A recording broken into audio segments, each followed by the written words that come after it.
What do you picture when you think of Africa before colonialism? For many of us, the image is blurry, often shaped by old movies or incomplete history books. We might imagine vast, empty landscapes, small tribes, or a general state of chaos. But what if I told you that this picture is almost entirely wrong? What if the real history of pre-colonial Africa is a story of powerful empires, bustling cities, and complex societies that rivaled any in the world at the time? Let's start by wiping the slate clean. Before the first European ships arrived with colonial ambitions, Africa was a continent of kingdoms, not just tribes. We're talking about massive, organized states that governed millions of people. Take the Mali Empire, for instance. In the 14th century, it was one of the largest and wealthiest empires on earth. Its ruler Mansa Musa was so fabulously rich from gold that his pilgrimage to Mecca literally changed the economy of the regions he passed through. The Mali Empire wasn't just wealthy, it was a center of learning. The city of Timbuktu housed one of the world's great universities, with a library containing hundreds of thousands of manuscripts on subjects from astronomy to law. This wasn't some primitive outpost, it was a beacon of intellectual life, and Mali wasn't an exception. To the east, the Songhai Empire rose, controlling crucial trade routes across the Sahara. To the south, the Kingdom of Congo had a sophisticated political structure, with a centralized government, a system of provincial governors, and diplomatic ties with other nations, including Portugal.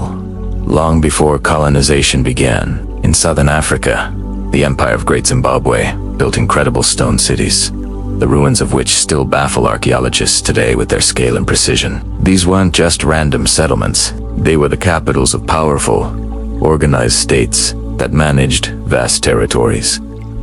How did these empires function? Just like any other advanced society. They had structured political systems. There were kings, emperors, and councils of elders who made decisions.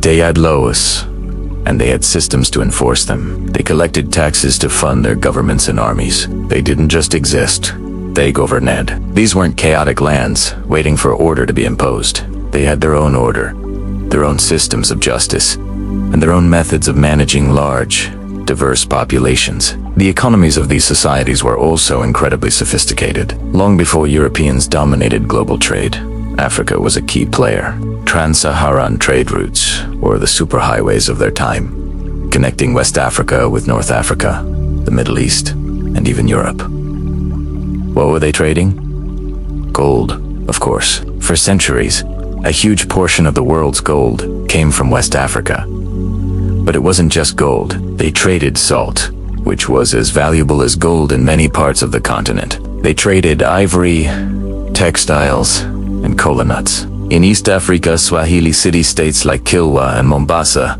were hubs of a vibrant maritime trade network stretching across the Indian Ocean to Arabia, Persia, India, and China. They exported goods and, in return, imported porcelain, silks, and spices. Africa wasn't isolated. It was globally connected. Let's talk about the cities. When we think of ancient cities, we might think of Rome or Athens, but Africa had its own metropolises. Benin City, in modern-day Nigeria, was described by European visitors in the 16th century as a marvel of urban planning. It was surrounded by massive defensive walls, longer than the Great Wall of China. The city was laid out in a grid, with wide streets and houses that were kept impeccably clean. It was the capital of a powerful kingdom, renowned for its stunning bronze art. Similarly, the Swahili cities on the East African coast were cosmopolitan centers with beautiful stone architecture, mosques, and bustling markets. These were places of culture, commerce, and innovation. Culture and spirituality were the bedrock of these societies. African spiritual systems were diverse and deeply philosophical, often centered on the idea of balance between humanity and nature, the living and the ancestors, the individual and the community. Life was guided by a strong sense of collective responsibility and identity rooted in lineage and ancestry. Art wasn't just decorative. It was functional and spiritual. Masks were used in ceremonies, sculptures honored ancestors, and music and dance were integral parts of social life. This was a world rich with meaning, tradition, and artistic expression. So, where did the myth of a dark continent come from? It was largely a justification for colonialism. To justify conquering a land and exploiting its people and resources, you first have to paint them as uncivilized, as needing to be saved or developed. Colonial powers systematically dismantled the existing political and economic structures they found.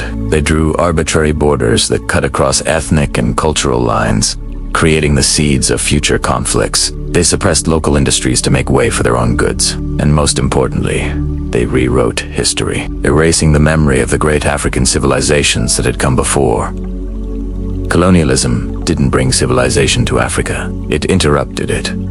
It disrupted highly evolved systems of governance, trade, and culture. It imposed a new order, one designed not for the benefit of Africans, but for the benefit of the colonizers. The legacy of this disruption is still felt today, in political instability, economic challenges, and a continued struggle for cultural identity. Understanding what existed before colonialism is not just an academic exercise. It's about reclaiming a lost history. It's about recognizing that Africa has always been a continent of innovators, leaders, and thinkers. The story of Africa doesn't start with European arrival. It starts thousands of years earlier, with the rise of pharaohs in Egypt, the construction of pyramids in Nubia, the flourishing of empires in the Sahel, and the building of stone cities in the south. By learning about the empires of Mali and Songhai, the kingdoms of Congo and Benin, the trade networks of the Swahili coast, and the intellectual achievements of Timbuktu, we get a much truer, more complex, and more respectful picture of the continent. We see a history not of emptiness, but of abundance, not of chaos, but of order, not of primitivism, but of profound civilization. This is the history that was ignored for too long, but it's a history that deserves to be known. Africa's past is rich, and understanding it is the key to understanding its present and its future. The narrative of a continent waiting to be discovered is a myth. The reality is a continent with a history as deep, complex, and magnificent as any other on this planet. Thank you so much for watching. If this video opened your eyes to a different side of history, please hit that like button and subscribe for more content that challenges the narratives we've been taught. And let me know in the comments which pre-colonial African kingdom you'd like to learn more about next. See you in the next video.